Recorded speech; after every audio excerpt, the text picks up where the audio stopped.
Pulivendula MLA Jaganmohan Reddy గురించి మాట్లాడుకోవడం ఎందుకు అని ప్రతిరోజు అనుకుంటాం. ప్రతిరోజు చర్చ అవసరం లేదు అని అనుకున్నప్పటికీ కూడా ప్రతిరోజు ఏదో ఒక కొత్త అంశం వెలుగులోకి వస్తున్నటువంటి పరిస్థితులు కనిపిస్తూ ఉన్నాయి.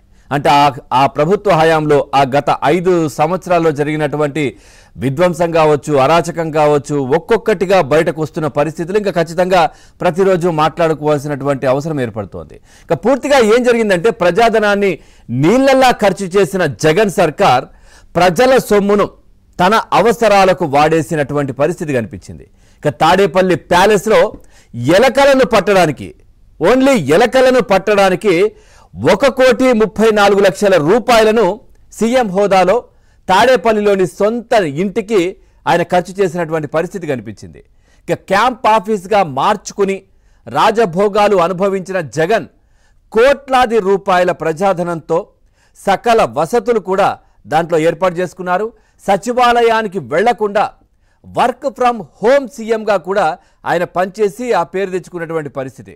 ఇక ఇంటి చుట్టూ ప్రహారీ గోడపై ఎత్తైన ఫెన్సింగ్ కోసం దాదాపుగా 10 కోట్ల రూపాయల ప్రజాధనాన్ని కూడా ఆయన దానికి వాడుకున్నటువంటి పరిస్థితి కనిపించింది. అంటే గతంలో మనం చూసాం కోడెల శివప్రసాద్ గారికి సంబంధించి కూడా ఆయన ఏదో చిన్న ఫర్నిచర్కి సంబంధించి అదేదో జరిగినటువంటి విషయానికి సంబంధించి కూడా ఆయన దానికి సంబంధించినటువంటి ఏదో తెలియకుండా జరిగినటువంటి విషయం దాన్ని పూర్తిగా దానికి సంబంధించి కూడా ఆయన ఏం జరిగిందో కూడా మాట్లాడే ప్రయత్నం చేశారు. ప్రభుత్వానికి అంటే వైసీపీ ప్రభుత్వం వచ్చిన తర్వాత కూడా దానికి కావలసినటువంటి అమౌంట్ కూడా ఇవన్నీ ఇస్తానని చెప్పి పూర్తిగా వచ్చి మాట్లాడిన పరిస్థితి. అయినప్పటికీ కూడా ఆయనను దొంగ దొంగ దొంగ అంటూ కూడా ఆయన వెంట పడి మరి ఆయన ఉసురు తీసుకునేంత వరకు, ఆయన ప్రాణాలు కోల్పోయేంత వరకు కూడా, ఆయన ప్రాణాలు తీసుకొని ఆత్మహత్య చేసుకునేంత వరకు కూడా ఆయన వెంటాడినటువంటి పరిస్థితి. మరి వీళ్ళు చేస్తున్నది ఏంటి? పూర్తిగా ఆ హయాంలో జగన్మోహన్ రెడ్డి హయాంలో ఉన్న మంత్రులు పూర్తిగా ఏదైతే ఫర్నిచర్ను కూడా తీసుకెళ్లినటువంటి పరిస్థితులు కనిపించాయి. ఆ తర్వాత జగన్మోహన్ రెడ్డి ప్రజాధనంతో ఆయన ఇంటికి ఈ విధంగా ఫెన్సింగ్లు ఏర్పాటు చేసుకున్నారు 10 కోట్ల రూపాయలతో. ఇక పూర్తిగా రోడ్లు భవనాల శాఖ ద్వారా జగన్ ఇంటికి అదనపు ఏర్పాట్ల కోసం 2019లో మనం చూస్తే కనుక 18 కోట్లు, 2020లో మరో 10 కోట్లు ఖర్చు చేశారు. రాజభోగాలకు 5 ఏళ్లలో ఆయన ఖర్చు చేసింది 45 కోట్ల రూపాయల ప్రజాధనం. ఇక ఏసీల కోసం చూస్తే కనుక 1.5 కోట్లు.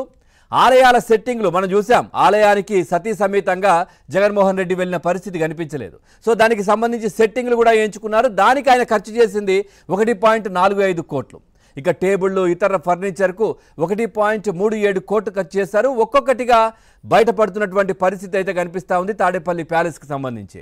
ఇక ప్రజాధనంతో తాడేపల్లి ప్యాలెస్ను సుందరీకరించుకున్న, అక్కడ ఉండకుండా బెంగళూరు యలహంక ప్యాలెస్కు జగన్మోహన్ రెడ్డి వెళ్ళి అక్కడ ఉంటున్నటువంటి పరిస్థితులు కనిపిస్తూ ఉన్నాయి. రాష్ట్రంలో ఉండే పరిస్థితి లేదు. ఎందుకంటే ఎప్పుడు మరి ఇవన్నీ ఒక్కొక్కటిగా బయటకు వస్తున్నాయి. మరి పోలీసులు ఎవరైనా కేసు పెడితే కనుక మళ్ళీ దీనికి సంబంధించి ఎంక్వైరీ అంటూ ఎవరైనా వస్తారేమో, పోలీసులు వస్తారేమో. ఎందుకంటే గత 5 ఏళ్లలో కూడా ఆయన సృష్టించిన అరాచకాలు అంతా ఇంతా కాదు.